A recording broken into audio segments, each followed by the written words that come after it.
threw it into the air. Abby heard the audience gasp as it sailed upwards, as if in slow motion, before landing back in her father's hands. This time, there was absolute silence. Some of the little ones in front had their hands over their mouths in shock.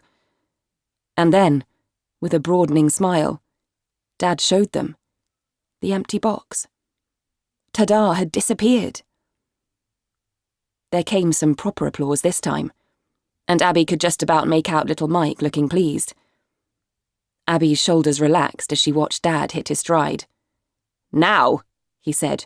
"You, madam in the front." The old woman who was knitting in the second row looked up over her glasses. "Yes, you. May I have your bag, please?" The old woman looked around like someone who had been singled out by a teacher. "May I have your bag?" The old lady stuffed her knitting into her pocket and hauled herself to her feet.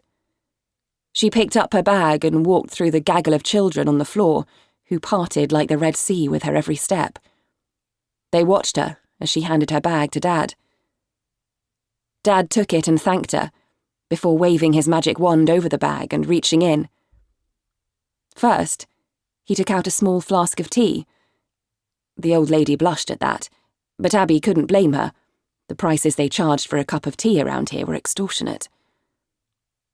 Then came a half-eaten scone with jam, a pair of reading glasses, a puzzle book, a handkerchief, and eventually, a fluffy pair of ears, as Dad pulled out Ta-da, who looked positively disgruntled, having spent the last 5 minutes in an old lady's handbag.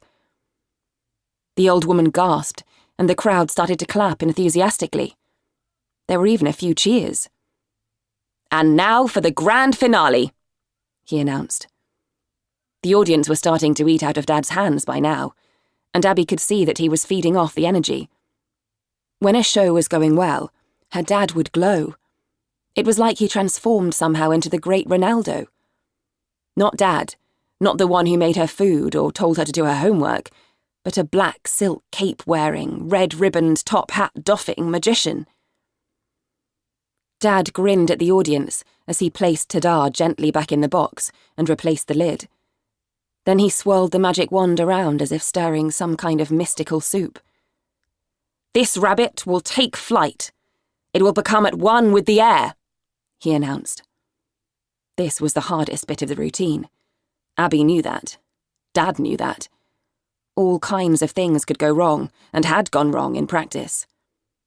Abby watched, suddenly tense again. A respectful hush had now fallen over the audience, and even little Mike looked like he was holding his breath. "Go on, little rabbit. Fly!"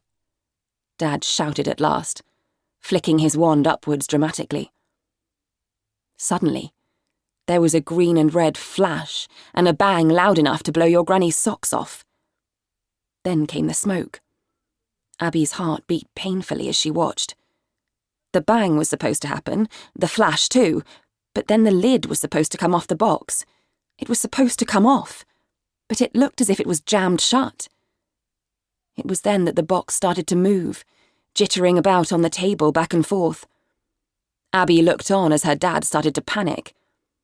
The little children at the front began to cough as rolling waves of smoke billowed their way off the stage towards them.